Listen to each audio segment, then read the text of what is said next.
Hey, check it out. So I have this theory about humans and how we grasp our reality. It kind of relates with our design, our structure to our bodies and our mind, okay? If you look at how we've grown from a younger person to an older person, your mind is more fluid and kind of like uncontrollable as a baby, and then it develops and becomes more structured, okay? Your mind kind of crystallizes this understanding or way of acting, okay? You develop behaviors that you repeat over and over again, okay? This structure. And in the same way, our bodies are doing the same thing, you know, through time, through history. They're developing this more structured and organized way to act, okay? In the beginning, we didn't have as much control over ourselves, okay? So there's this layering happening with our reality, with our being, with humans in general. But it happens at every level. It happens on a personal level. It happens on a social level, between humans and that, between societies and communities and that sort of stuff. There's this dynamic happening that goes from this flexible, uncontrolled state towards this rigid, more structured, crystalline pattern, okay?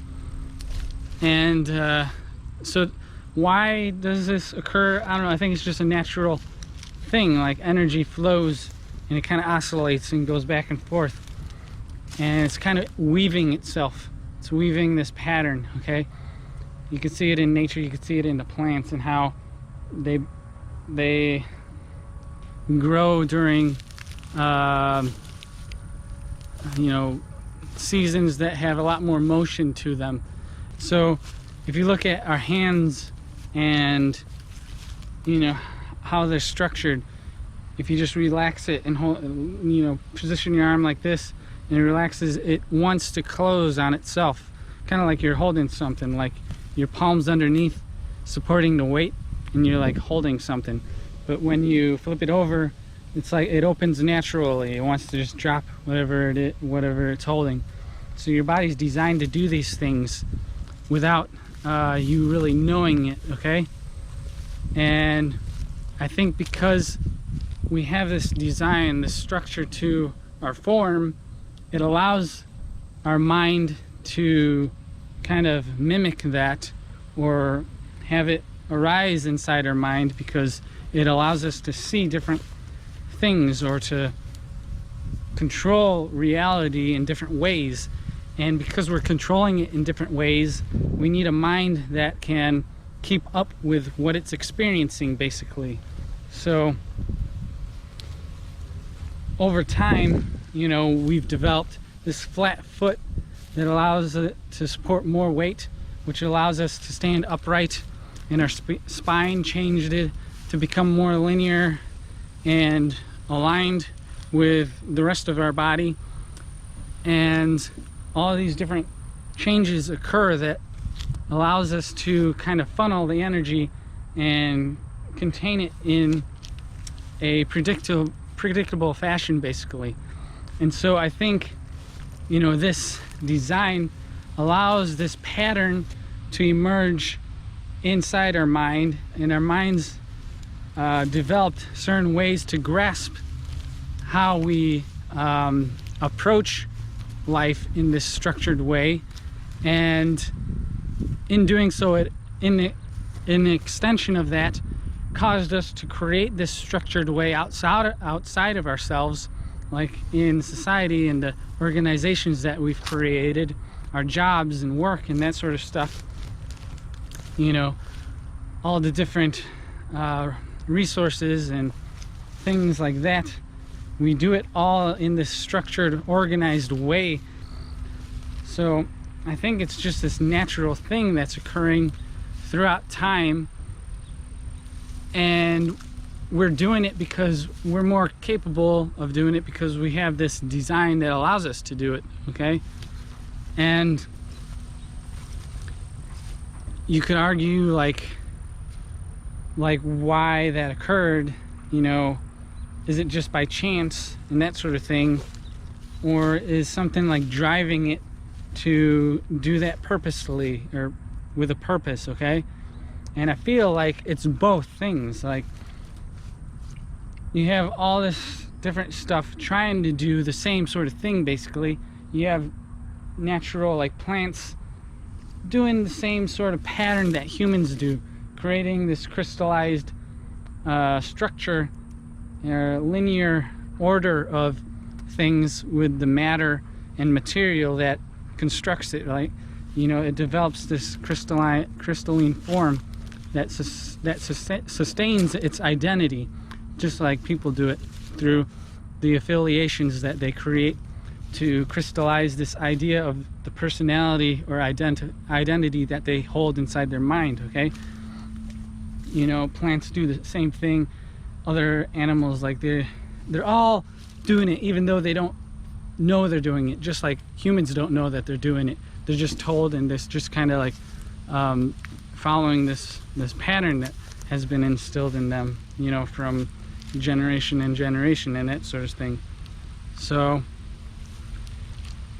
I think it's interesting to think about that sort of concept, because it allows you to like relate more with stuff around you and feel the space in a way, and like the depth to it, okay? And it kind of makes you feel like you're more than just what you are. You're also other things as well, because the stuff you identify with yourself, you can identify with inside other things. So there's this empathy aspect to it, which in a way could be just another human element of the mind, you know, allowing us to kind of connect and build this greater structure that we have to our reality, our understanding, okay? You know, building communities and societies and that sort of stuff. It's crystallizing this thing, you know. Just we have all sorts of things that are crystallized and growing and that sort of stuff. And you know, societies fall apart, they decay, just like natural plants and things through the seasons. You know, it oscillates, it goes from one extreme to another. It's always reminding us of this, you know, sided nature, okay? Or this necessary flow of going like from one side to another in order to move. There has to be this motion, otherwise nothing happens, right? It can't just be one thing. It has to be this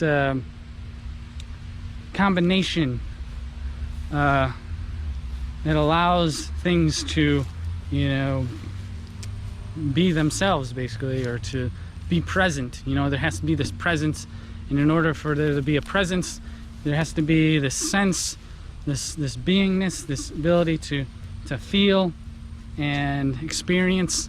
Like, there has to be this transfer of energy, basically, in order to, you know something, basically, right? It's kind of weird to think about, because, you know, you think, how would it be otherwise, you know? There's like no other way that it could be. It has to be that way, right? You know, we've evolved these feet that are flat, supports more weight. Our skeleton became more linear, upright. Other changes flowed upwards into the hips and things like that, into the spine.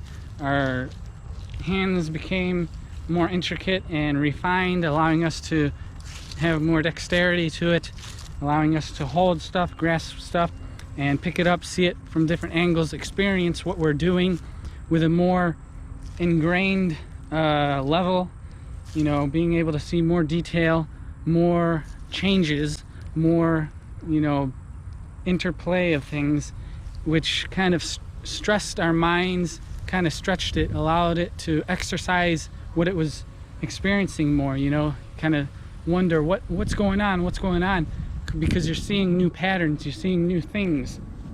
You're not just seeing the same thing over and over again, right?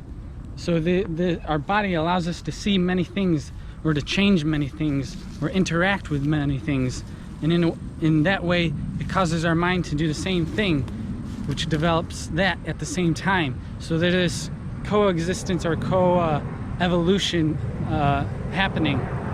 And all these different steps and stages that we went through kind of allowed us to see more or experience more. We were doing more things.